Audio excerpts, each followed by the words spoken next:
Lo online y lo offline ya no va más. Todas nuestras prácticas hoy ocurren por ambos canales. No podemos hoy pensar en ninguna práctica que ocurre fuera de un entorno digital. Digital y analógico van de la mano, están superpuestos. Vos decís, pero dormir, hay aplicaciones que pones abajo de la almohada que te monitorean el sueño. Muchas de nuestras prácticas, muchas no, prácticamente todas están atravesadas por la cultura digital y diríamos que casi cuando te vas de vacaciones, irte al medio de la montaña, sin celular, etcétera, etcétera, es una pausa en tu vida cotidiana, digamos. Es inimaginable hoy no contar al menos con una aplicación bancaria que te permita ahorrarte 3 horas de fila en el banco. Le pedimos respuestas a la IA. Pero hay preguntas que solo podemos hacernos entre humanos. Esto es Prompt y Circunstancia. Una conversación sobre inteligencias artificiales y cómo éstas redefinen nuestra época. Hoy nos acompaña Mariana Ferrarelli. Ella es docente en el seminario Alfabetismos Post-Digitales y Educación, de la Maestría en Educación de la Universidad de San Andrés. Allí dirige un programa de inteligencia artificial y cursa el doctorado en temas educativos.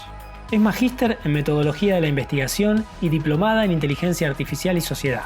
Se dedica a la formación docente sobre diversidad y tecnologías, inteligencia artificial, transformación digital y narrativas transmedia. Con Mariana vamos a hablar sobre alfabetismos postdigitales y su importancia en la educación actual, los desafíos que plantea la inteligencia artificial generativa en el aula y su impacto en la diversidad y la inclusión. Mariana, bienvenida a Prompt y Circunstancia. Gracias por estar con nosotros. Para aprovechar el tiempo de conversación, que la idea es que no dure más de 30 minutos, queremos empezar con algo bien directo. ¿Qué te llevó a cruzar el camino de la inteligencia artificial con la educación? Bueno, muchas gracias primero, Guillermo, por esta invitación a conversar a la Universidad Nacional de Mar del Plata, particularmente la Facultad de Humanidades y el LIAS, recientemente inaugurado. Es un placer, un privilegio reunirnos hoy. ¿Qué me llevó a cruzar el camino de la IA y la educación? Bueno, en principio decir que vengo investigando y trabajando en el cruce entre tecnologías y educación hace unos más o menos 15 años, podríamos decir. Un camino que luego deriva en la exploración de las narrativas transmedia, que también involucran la tecnología, pero no solo la tecnología en sí misma, sino las prácticas de usuarios y usuarias en relación a la tecnología, a las historias que quieren contar, esas historias de las cuales se apropian. Y en este camino de muchas exploraciones de diferentes espacios digitales, si se quiere, para habitar con nuestro estudiantado, empieza a partir de la pandemia, sobre todo, un poquito antes, por ahí a partir de 2019, una preocupación que creo que es una preocupación que incluye y que cubre a las humanidades en general, es qué está pasando con nuestros datos en los entornos digitales, ¿no? Volcados en su momento a las redes sociales, a experimentar qué pasa si llevamos nuestras clases a Facebook en su momento, Twitter, Instagram eventualmente. Llegamos a 2018, 2019 con algunas preocupaciones respecto a qué pasa con nuestros datos en los entornos online. Especialmente después de la crisis de Snowden del 2013, que recordarás, en donde nos enteramos que había como un traqueo permanente a los comportamientos. Se podía traquear fácilmente los comportamientos de usuarios y usuarias en la red y el posterior escándalo de Cambridge Analytica con la elección de Trump en Estados Unidos, ¿no? Ahí es como que hubo un desencanto con las tecnologías digitales y empieza lo que se llama usualmente techlash o backlash, digamos, esta desconfianza respecto de lo digital. Entonces, en algún momento del camino, para esa época más o menos 2019, me cruzo con el trabajo de Juliana Raffagelli, argentina viviendo en Italia, muy preocupada también por la cuestión de la datificación, de la plataformización de la educación, y empezamos a conversar sobre estas cuestiones, ¿no? ¿Qué pasa cuando los datos de estudiantes y docentes se empiezan a procesar solamente matemáticamente, sin ningún criterio pedagógico, o un criterio pedagógico muy asociado a lo matemático, bueno, quizás, o a lo estadístico. Medir cuántos clics tiene un estudiante en un entorno digital, cuánto tiempo de pantalla se queda mirando determinados materiales, se empezó a considerar parte de un criterio cualitativo respecto a su engagement con una materia, con un campus virtual. Peligrosamente, un criterio peligrosamente pedagógico, porque no sabemos en ese rato si se descargó materiales y después los lee desconectados, si se está conectando el que nunca apareció en un campus virtual con otro compañero desde su casa, de a dos en una computadora, sobre todo en los entornos latinoamericanos, en donde la conectividad es muy intermitente, normalmente los usos de los dispositivos son colectivos, entonces hay todo un trasfondo, digamos, de prácticas y de antecedentes que, bueno, desembocan en qué pasa con los datos, cómo se procesan esos datos, y esto naturalmente nos lleva a pensar en la inteligencia artificial, el Big Data, la algoritmización, digamos, todas problemáticas que toma Juliana Raffagelli, colegas de la Universidad de Barcelona, Pablo Rivera Vargas, Ezequiel Pacerón, bueno, todo hay un colectivo que está mirando con ojos, si se quiere, iberoamericanos esta problemática que, bueno, desemboca en el terremoto de la IA generativa en noviembre del 2022.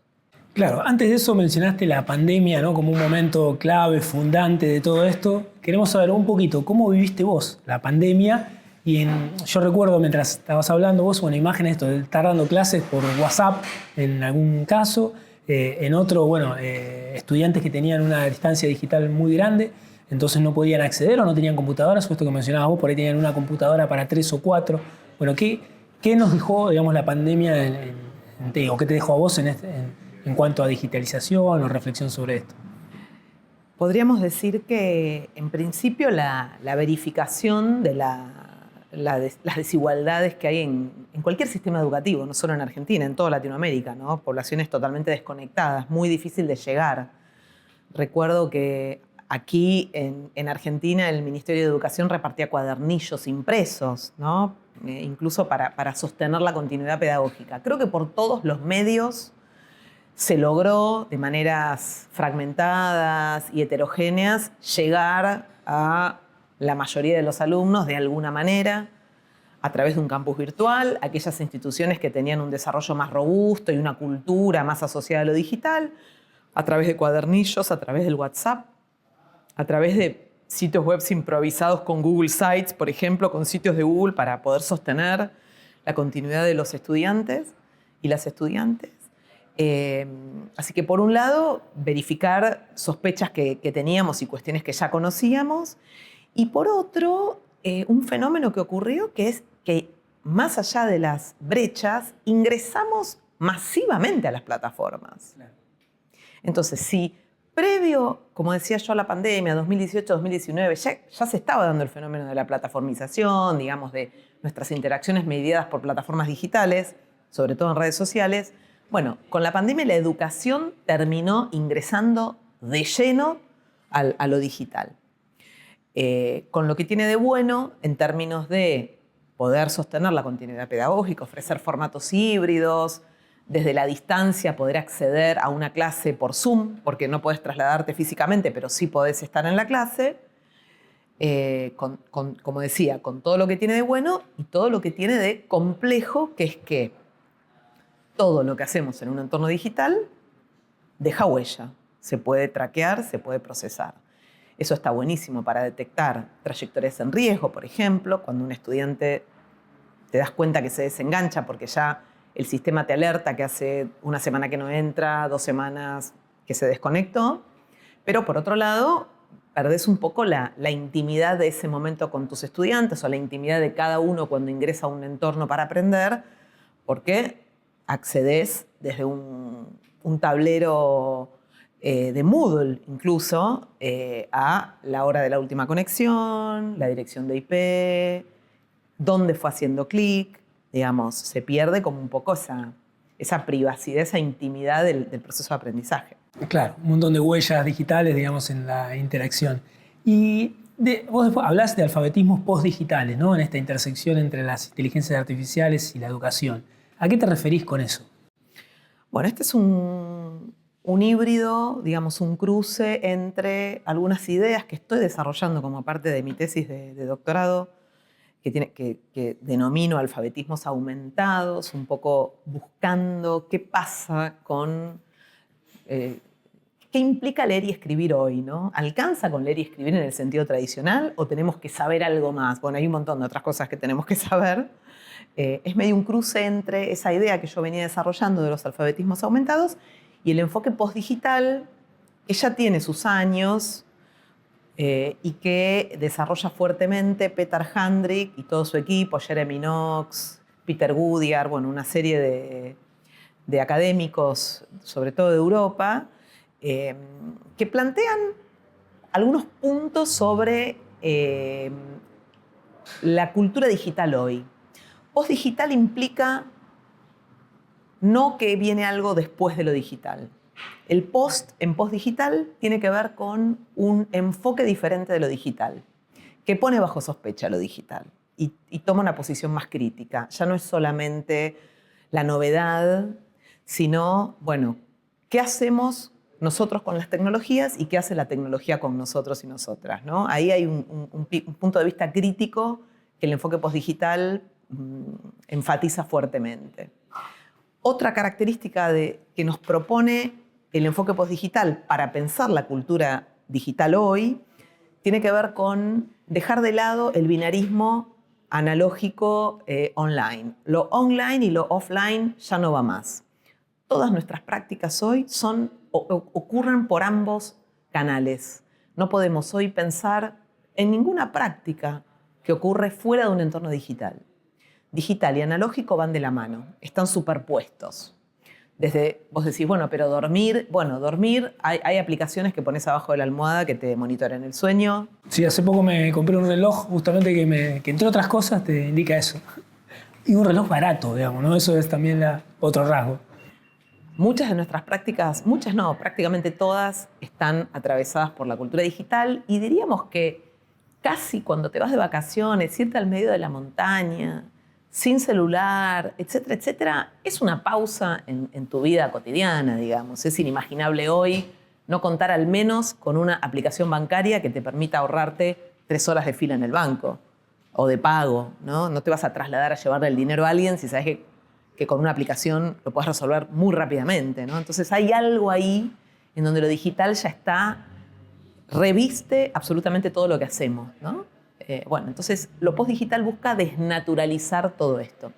Y en esta clave, los alfabetismos postdigitales, tiene que ver con esto. ¿Qué tenemos que aprender hoy, ¿no? En términos de alfabetización extendida, no solamente leer y escribir, para navegar estos escenarios tan complejos atravesados por la inteligencia artificial, por los algoritmos, por las plataformas, ¿no?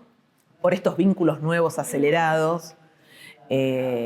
Y ahí empieza la reflexión, sobre todo desde un punto de vista crítico, ¿no? Bueno, quizás hoy saber leer y escribir implica entender cómo operan los datos, cómo circula la desinformación y las noticias falsas, por qué cuando recibimos un video por WhatsApp tenemos que frenar y chequear la fuente para ver que no sea un deepfake. Digamos, hay toda una serie de aprendizajes y de prácticas asociadas a navegar de manera efectiva estos escenarios. Claro. Sí, y eso es algo que ocurre muy rápido, muy aceleradamente y que necesitamos procesar con urgencia, ¿no? Totalmente. Te llevo un poco al espacio del aula. Vos sos docente también y en una de tus charlas decías que el aula es el lugar de la incomodidad también, ¿no? Porque los algoritmos buscan la comodidad total. ¿Nos podés desarrollar un poquito eso? Tanto la idea de que los algoritmos buscan la comodidad como que el aula debe ser el espacio de incomodidad, que hoy también lo dijiste en la charla un poco de la que venimos anteriormente, ¿no? ¿A qué te referís con esto de la incomodidad? Bueno, hay algo ahí asociado a mirar la cultura digital críticamente, ¿no? Con una mirada postdigital, que tiene que ver con darnos cuenta que en este contexto de economía de la atención, el algoritmo que modula todo lo que hacemos en redes, Instagram, TikTok, Facebook, X o Twitter, etcétera, va a buscar que nos quedemos, va a buscar que aumentemos nuestro tiempo de pantalla. Entonces, que nos quedemos mirando, cuanto más scrolleemos, mejor. Más nos saca la ficha el algoritmo, ¿no? Y para que nos quedemos, nos da lo que nos gusta. Entonces, si vos likeaste, y aparte esto se evidencia y se comprueba con 5 minutos de estar en redes, si vos likeaste un posteo sobre motos o botas o vacaciones en cataratas, me gusta siempre dar este ejemplo, basta que sigas scrolleando para abajo para que te des cuenta que te van a llegar posteos similares a ese que vos likeaste, ¿no? Lo mismo que en las plataformas de streaming, ya sea Netflix, Star Plus, etcétera, como YouTube. Likeaste un video y te empiezan a aparecer videos similares. Ok, está bien, el servicio tiene que ver con eso, con más o menos calcular qué es lo que te va a gustar y ofrecerte para tu comodidad, para tu consumo, algo similar. Bueno, yo creo que hoy la misión de la escuela, de la universidad, es despertar la pasión por el conocimiento, la curiosidad, las ganas de buscar otros caminos, ¿no? De no quedarnos con eso que nos dicen. Rascar un poquito por debajo de la superficie, bueno, es generar tensión respecto de todo esto, ¿no? Entonces, el aula como lugar de la incomodidad tiene que ver con esto, con hacernos las preguntas que no nos hacemos afuera porque estamos mirando la pantalla y estamos likeando cosas que le preguntas a alguien. Ahora hay muchos experimentos con esto. Bueno, ¿qué decía 3 reels más atrás? Nadie sabe, no te acordás. Nunca un reel le cambió la vida a nadie. Entonces hagámonos las preguntas importantes, que incomodan, que no me dan una respuesta inmediata, que me hacen pensar por mucho tiempo, tengo que negociar sentidos porque es una pregunta difícil. Bueno, dejemos el aula para hacer este trabajo. Porque aparte el aula es un espacio colectivo. Fíjate que el consumo de redes suele ser individual. Estoy yo frente a la pantalla hasta cualquier hora, el doom scrolling, ¿no? Esta cosa de quedarme hasta las 3 de la mañana scrolleando. Estás aburrido, aburrida, pero igual seguís scrolleando y no parás. Hay una cosa compulsiva ahí que estimulan las plataformas. Entonces, bueno, a ver, detengámonos. Yo hablo de incomodidad, pero también hablo de lentitud, ¿no? Frente a este ritmo acelerado de las plataformas, nos detenemos. En el aula hacemos silencio, el silencio incomoda, el silencio lentifica. Bueno, a ver, nos detenemos a pensar. Pensar implica estar en silencio, tomarnos más tiempo del que solemos tomarnos para hacer ciertas cuestiones. Entonces, bajar un cambio, diríamos, ¿no? En criollo, y bueno, y hacernos las preguntas que realmente nos interesan, las que son relevantes, ¿no? Bien, un poco adelantaste en esto, pero seguramente, Mariana, nos estén escuchando gente, investigadores, investigadoras y público en general interesado en las inteligencias artificiales, pero también seguramente muchos docentes. ¿Tenés algún ejemplo que nos puedas contar de cómo has hecho o hiciste o qué prácticas haces para incomodar dentro del aula? Ay, qué interesante. Yo creo que hoy la pregunta incómoda es preguntar a nuestros estudiantes para qué están usando la IA, qué IA están usando, ¿no? Está muy asociado entre los docentes y las docentes la idea de que el estudiantado usa la IA solo para hacer trampa. Asociás estudiante e inteligencia artificial y parece que el resultado, la ecuación es trampa. Plagio, que no es plagio, pero bueno, igual es copiarse, copiar y pegar. Me parece que una pregunta incómoda, porque es a la vez interesante, es dialogar, poner el tema sobre la mesa y conversar, enterarnos dónde están nuestros estudiantes, qué IA están usando. A veces nos pasa que creemos que conocen un montón, que saben de muchas y solamente conocen ChatGPT. Y en algunos casos tienen un uso muy rudimentario. Entonces, animarnos a experimentar junto a ellos y ellas, ¿no? Ir por una experimentación en la medida que tengamos dispositivos y conectividad en el aula, hacerlo de manera sincrónica y si no, cada uno por su cuenta y traer los resultados, ¿no? Intercambiar experiencias. Me parece que hoy parte de incomodar tiene que ver con sacar este tema en el aula y también contar uno cómo la usa o cómo no la usa. Y escuchar sugerencias de cómo la usaríamos, ¿no? A veces, conversando con colegas, aprendes un montón sobre usos potenciales y posibles.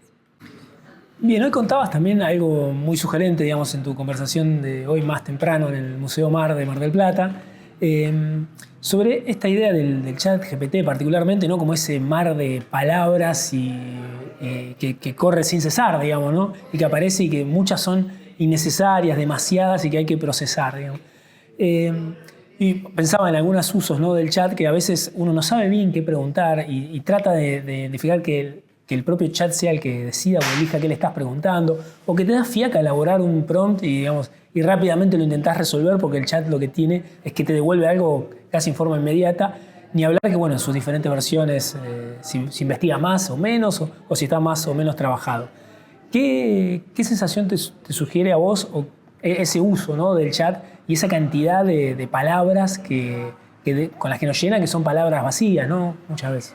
Bueno, yo hablaba un poco que estamos pasando, y esto lo verificamos en intercambios cuando son por escrito sobre todo, ¿no? En foros, en un campus virtual o en mails o en intercambios con colegas o con estudiantes. Hoy comentaba que estamos viviendo un pasaje en donde pasamos del bloqueo de la página en blanco a el espejismo de la página en negro. La página en negro como una página atiborrada de palabras, de letras, en donde por ahí te pedí un comentario chiquitito y me mandaste 5 párrafos. No es necesario, porque por ahí se resolvía con 3 oraciones y ya iba a estar bien, digamos, ¿no? Entonces, hay algo ahí sobre el enfoque de trabajo con la IA. Acá el punto no es no usarla o prohibir el uso, que realmente es imposible, sino, bueno, ¿cómo abordamos el trabajo, el vínculo humano-máquina, ese ciclo de trabajo con la IA generativa? Y acá me parece que es clave que pensemos, si la vamos a usar para escribir, si vamos a potenciar la escritura propia con inteligencia artificial, que pensemos como en 2 momentos. El momento previo a la generación del texto sería lo que siempre se llama la ideación textual, y el momento post de la edición, ¿no? Acá me ayudó mucho el año pasado asistir a Futuro Imperfecto, el festival de revista Anfibia, en donde escuché a muchos periodistas de medios nuevos, emergentes, contar cómo usaban la IA, cómo integraban la IA en un flujo de trabajo. La IA llegó para quedarse, está en las redacciones, están los estudios jurídicos, están las empresas, en los departamentos de recursos humanos, de legales, de prensa, comunicación, en las universidades. Entonces, bueno, ¿cuál es el abordaje más enriquecedor, ¿no? que copiar y pegar? Que sería como un uso que yo denomino transaccional. Le pido, me da, copio, pego. No hubo reflexión en el medio. Es un proceso mecánico prácticamente. Yo creo que si pensamos en 2 momentos en el proceso de escritura con IA, uno podría pensar que cuando estamos escribiendo un prompt, un pedido que le hacemos a la IA, ya estamos ahí nosotros pensando qué queremos hacer, ¿no? Me parece que el paso previo a pedir, o cuando estamos ahí pidiendo, digamos, en simultáneo, es, bueno, ¿yo qué quiero hacer?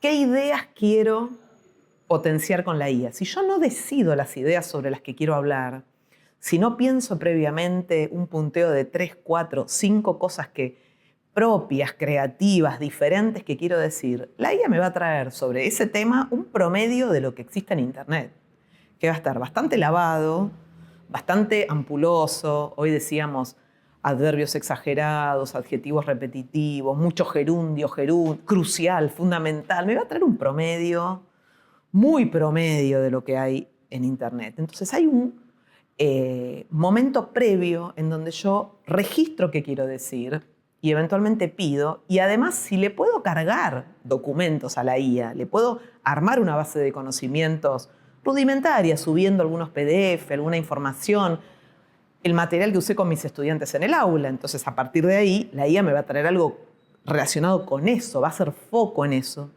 Si yo diseño ese momento previo a la generación textual, y una vez que empiezo a generar, pido, voy iterando hasta lograr una buena primera versión final, después en el proceso de edición, bueno, ahí hago los retoques y los pasos posteriores, ¿no? Miro la elección de palabras, reordeno las ideas, aclaro, pongo, saco, analizo si esto yo lo diría de esta manera o de otra, ¿no? Voy haciendo los ajustes necesarios. Espectacular. Bueno, ya vamos redondeando casi un poquito más de 20 minutos de conversación. La idea es ir llegando hacia el final. Esto, obviamente no vamos a agotar los temas, sino simplemente presentarnos y y sumarnos, Mariana, a una conversación sobre las inteligencias artificiales. La pregunta ahora es sobre las miradas hacia el futuro, ¿no? Vos en algún momento proponías una inteligencia artificial iberoamericana, puede ser, que tenga valores propios. ¿Qué sería esto de una inteligencia artificial iberoamericana? ¿Cómo se definiría? ¿Qué posibilidades abre? La propuesta es pensar críticamente estos modelos que vienen del norte global. La mayoría fueron diseñados, y esto está comprobado, por ingenieros de alrededor de 30 años, blancos, varones, heterosexuales, digamos, hay como toda una... que hablan inglés, hay como todo un perfil del ingeniero, que no hay problema con ese perfil, ¿no? Pero simplemente es el único perfil que compone los equipos. Entonces, en ese sentido, faltan voces, faltan miradas, faltan perspectivas, ¿no? que incluyan. No es una IA inclusiva en este sentido, ¿no? En el sentido de abordar las miradas de diferentes maneras. Entonces, en este documento que publicó OEI el año pasado, mi pregunta es, ¿cómo se vería una IA iberoamericana que tenga valores que representen, valores, ideas, rasgos que representen las culturas de Iberoamérica, ¿no? En donde, bueno, a nivel demográfico tenemos en Latinoamérica como mucha predominancia. Entonces, esta era una pregunta que quedaba ahí como pregunta. Como pregunta, claro. Y ahora la noticia es que esto ya se viene trabajando y desde el año pasado también, este modelo que se está creando, craneando, con base en Chile, pero con aportes de toda la región, que se llama la TAM GPT, ¿no? Que lo que busca justamente es generar una IA nativa de la región. Así que, bueno, veremos. Por ahora habla Rapa Nui, el idioma de los pueblos originarios de la isla de Pascua, de la isla Rapa Nui, claro, ¿no? Entonces, bueno, muy interesante que tenga estos matices propios de nuestra región. Así que estamos como a la expectativa de ver cómo se va a ver. De ver qué se genera. Buenísimo. Bueno, Mariana, ya para despedirte, antes de que te vayas, antes de dejarte ir, te queremos pedir algo que le pedimos a todos nuestros entrevistados, que es un regalo para nuestra audiencia. ¿El regalo en forma de qué? De que nos brindes alguna herramienta de inteligencia artificial, alguna app, alguna película, una serie, un libro o una frase, lo que vos quieras que nos ayude a entender o a disfrutar más esto del uso de la IA. Qué lindo. Hay una herramienta que estoy usando mucho. No suelo recomendar herramientas porque nunca sabemos si después se hacen de pago. Digo, quiero hacer una aclaración previa, ¿no? Quiero ser muy cuidadosa. No sabemos si esta herramienta después va a dejar de existir, va a cambiar de nombre. Recordemos que TikTok antes se llamaba Musical.ly. Recordemos que algunas empezaron siendo muy libres y muy abiertas y de pronto se fueron cerrando y ahora se hicieron de pago. Entonces quiero ser cuidadosa, pero sí recomendar una herramienta que seguramente muchos y muchas la conocen, que se llama Notebook LM. Es una herramienta de Google, muy potente por ahora, con una versión gratuita muy robusta, que lo que permite es, previo a la interacción con el chat, no es un chat en sí mismo, sino que es mucho más que eso, previo a la interacción con el chat, lo que te permite es cargarle vos la base de conocimiento. Entonces, si tenés toda la bibliografía de tu materia, la materia que das en la universidad, le cargas la bibliografía y luego podés conversar con esa bibliografía en particular y eso evita las alucinaciones típicas de estos sistemas, ¿no? Que cada vez son menos, pero que igual son un problema, sobre todo en educación, en donde buscamos cierta alineación con la verdad o con ciertas evidencias científicas, ¿no? Me cuesta decir la verdad, bueno, con ciertas construcciones con las que estamos todos y todas de acuerdo. Entonces, Notebook permite este tipo de interacción mucho más controlada en lo que se genera. Tiene también otras funciones, como generar un mapa conceptual a partir de esa información que le cargamos. Se puede compartir en la versión gratuita de manera limitada, pero existen maneras de compartirlo con nuestro estudiantado. Y, por ejemplo, recientemente un colega, amigo muy querido, Francisco Alvarelo, compartió una experiencia en la cual cargó un cuaderno, por eso se llama Notebook LM, ¿no? Es una herramienta de Google, cargó un cuadernito temático con una base de conocimiento sobre una de sus materias, puso a sus estudiantes a interactuar con ese corpus en Notebook LM y comparar el comportamiento de la IA generativa en contraste con ChatGPT o alguna otra, ¿no? Y la verdad es muy interesante las evidencias que los propios estudiantes recolectaron a partir de esa comparación, ¿no? Como, bueno, un notebook LM mucho más confiable, mucho más controlado, incluso hasta sirve para los estudiantes, porque pensá que le cargas exámenes previos de una materia y le pedís que te genere uno nuevo, una nueva versión, que te ayude con las respuestas. O digo, está como mucho más controlado. Le cargas la bibliografía y también le podés pedir resúmenes, preguntas para estudiar. Está pensado para estudiar. De hecho, tiene algunos botones de prompt, son botones que cuando los apretás, como el mapa conceptual, automáticamente el sistema recibe el prompt y sabe que tiene que hacer un mapa conceptual, y tiene otros botones para generar guías de preguntas, guías de estudio, síntesis. Entonces, yo la veo muy, por ahora, estamos 2025, esto queda grabado para la prosperidad, muy potente. Bueno, Mariana, muchísimas gracias por haber venido y por pasar por nuestro ciclo de podcast. Un placer, gracias. Esto fue Prompt y Circunstancia, un podcast del Laboratorio de Inteligencias Artificiales aplicadas a las Humanidades y Ciencias Sociales, LIAS. Y de la Secretaría de Comunicación de la Facultad de Humanidades de la Universidad Nacional de Mar del Plata.